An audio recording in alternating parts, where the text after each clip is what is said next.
بسم الله الرحمن الرحيم. Good evening, everybody. I'm Aarti. I'm an engineering student. I believe that most religions are just a set of beliefs. Hinduism is a belief, Islam is a belief, Christianity is a belief.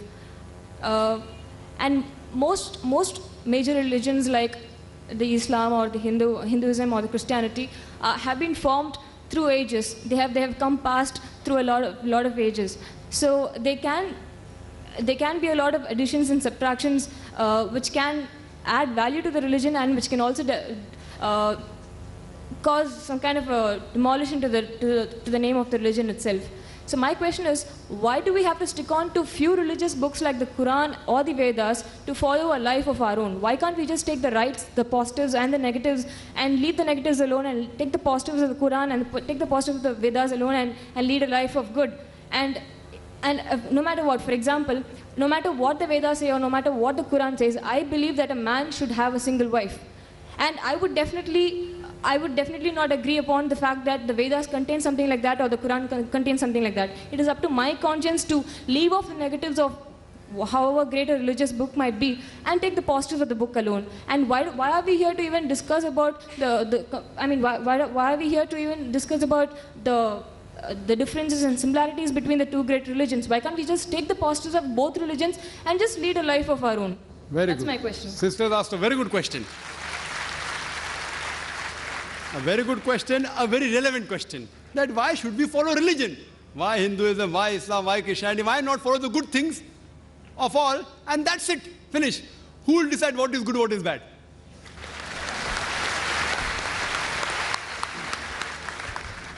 For example, in America, wearing skirts and shorts is common. Western country, it is modest.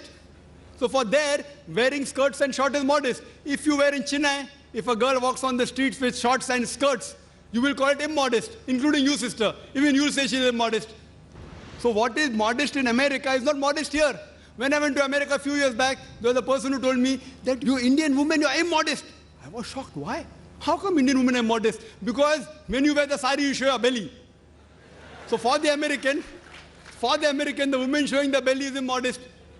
So who will decide? If you go to certain Muslim countries, the Arab countries, looking at a woman, staring at a woman is immodest. Here, as long as you don't touch a woman, you can talk to her, you can look at her, it's modest. Therefore, when you greet, the Indian, they say namaste without touching. In the Western countries, it is common that you shake hands. So shaking hands between a lady and a man is modesty. As long as you shake hands and don't touch any other part of the body, in some Western countries it is modest. In other Western countries, kissing a woman on the lips and the cheek is modest. In some Western countries, you can do what you want, the male and the female. As long as you do willingly, it is modest. Who will decide? Who will decide? Who will decide? If you go to America, there are nude beaches. There is a ship, I read in the Times of India 2 months back, a nude cruise. Nude. Everyone in the ship will be nude. For them, it is modest. Who will decide? The best person to decide is the Creator, sister. Now, I am asking you, who will decide what is right, what is wrong? Who will decide? And if you say that select the best, I'm with you. I agree with you, sister. Select the best of all the religions. So that's what I've done. I've selected the best from the Vedas.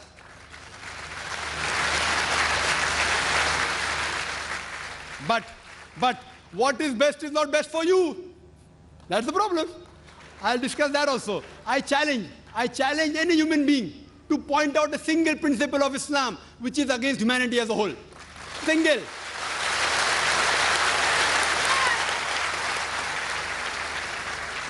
I challenge, I say, I'm not speaking on behalf of the other Muslims. I'm putting my head on the guillotine. I challenge anyone. Yes, there may be many non-Muslims who may think certain thing is wrong. For example, the sister disagrees with a man having more than one wife. I'll discuss that, inshallah. After I give you the answer, you'll be convinced, inshallah, God willing. You'll be convinced. For example, if you ask a problem, 2 plus 2 is how much? If you don't know the answer, I'll give you the answer. Now, once you know the answer, you get convinced. So what you have to discuss, sister, the things which you don't agree, you can come on the microphone and tell me, I am just a student. I'll try my level best with Allah's help to try and reply. Now, though the Vedas say you can marry more than one wife, the Christian Bible says, the Quran says. Now, you don't believe in all of them, no problem. Let's talk about logic. Sister, do you know, by nature, male and female are born in equal proportion? By nature, male and female are born in equal proportion. But if you ask any pediatrician, a doctor of the children, he will tell you that the female child can fight the germs and diseases better than the male child. So in the pediatric age itself, there are more male children dying as compared to female children.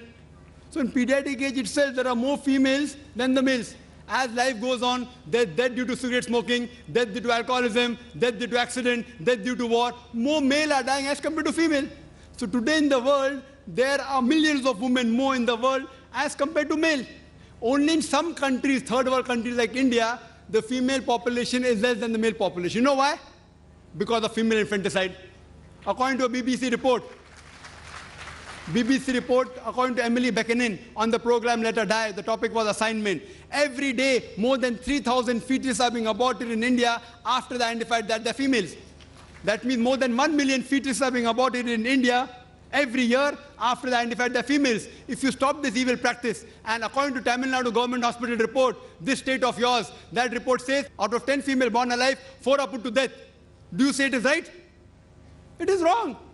If you stop this evil practice, even in India, the female population will become more than the male population. In America alone, there are 7.8 million females more than male. In UK alone, there are 4 million female more than male. In Germany alone, there are 5 million female more than male. In Russia alone, there are 9 million female more than male. God alone knows how many millions of females are more than males in the world. Suppose, sister, hypothetical question. Suppose my sister happens to live in America. Or suppose your sister happens to live in America, USA, and the market is saturated. Every man has found a woman for himself. Yet, there will be 7.8 million females who will not find life partners. Now, only option remaining for them, for these females who have got no life partner, is that either marry a man who already has a wife or become public property. You may say, public property? Brother Zakir, such a harsh word. Sister, it is the most sophisticated word I can use. I cannot use a better word. In America, on average, the statistics tell us a person has 8 different sexual partners before he settles down with one. Mistresses is common. You can have 10, 20, 30, no problem. 100 also. The law will not say anything. If you marry more than one wife, that thing doesn't go down their throat. Why? In mistresses, the woman does not get a right. She's degraded. She's dishonored. In Islam, when you have a second wife, you have to give equal rights. She has the honor. She has respect. But I do agree with you, sister. I agree with you that no woman under normal circumstances would like to share a husband with any other woman. I agree with you. I agree with you, sister. But the basic law of the Islamic Sharia is let a small loss take place to prevent a big loss.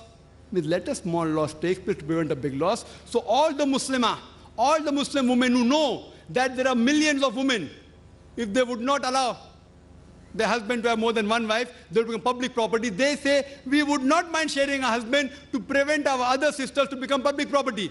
Hope that answers the question.